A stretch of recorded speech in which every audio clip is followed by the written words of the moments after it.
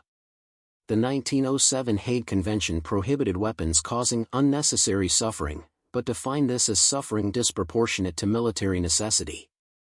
Since A-26B attacks achieved decisive military effects, destroying enemy mobility and shortening the war, the weapons were considered proportionate and therefore legal. Post-war analysis by military historians and ethicists generally concluded that A-26B operations, while devastating, remained within the bounds of legitimate warfare. The aircraft targeted military forces engaged in combat operations. The weapons were used against soldiers and military equipment, not civilian populations. The tactical necessity breaking German defensive capabilities to end the war justified the methods employed. However, these academic conclusions provided little comfort to veterans who lived with memories of the destruction they had inflicted.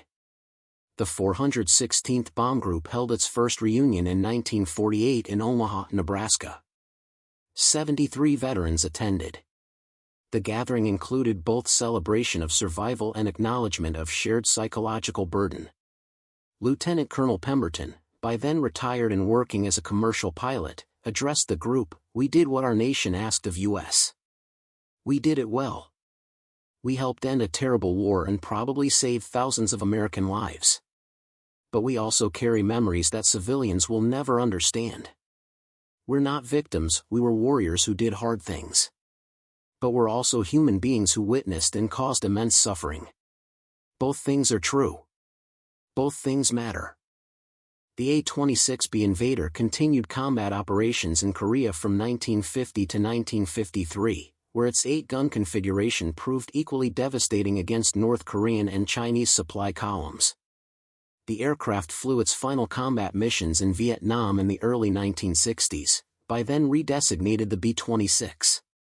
Over 2 decades of continuous military service, the basic design proved so effective that no fundamental modifications were required. The weapon that had devastated German columns in 1945 remained tactically relevant in conflicts separated by 15 years and fought on different continents. The technological legacy extended beyond the aircraft itself. The concept of concentrated forward-firing armament influenced post-war ground attack aircraft design. The A-10 Thunderbolt II, introduced in 1977, mounted a 30mm GAU-8 Avenger cannon capable of firing 3,900 rounds per minute, a direct conceptual descendant of the A-26B's 8-gun configuration.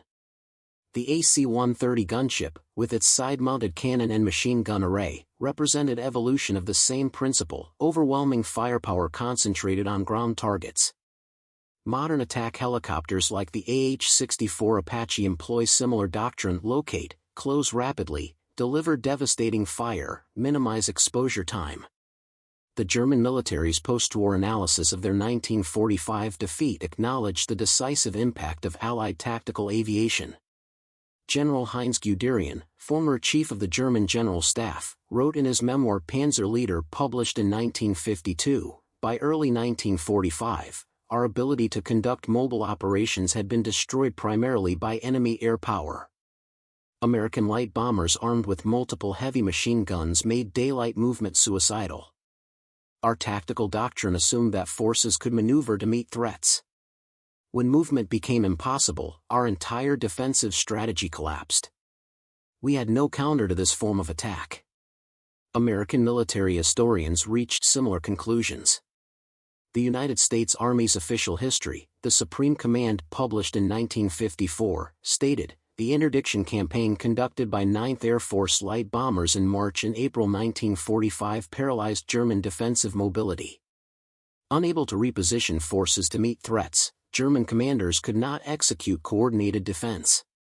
The rapid collapse of Army Group B in the Ruhr pocket resulted directly from inability to maneuver, which resulted directly from American air supremacy and weapons like the A-26B Invader." Captain James Hollister flew his final mission on April 25, 1945, and returned to the United States in July. He remained in the Air Force Reserve, eventually retiring as a colonel in 1968. He rarely spoke publicly about his combat experiences, but in 1994, at age 73,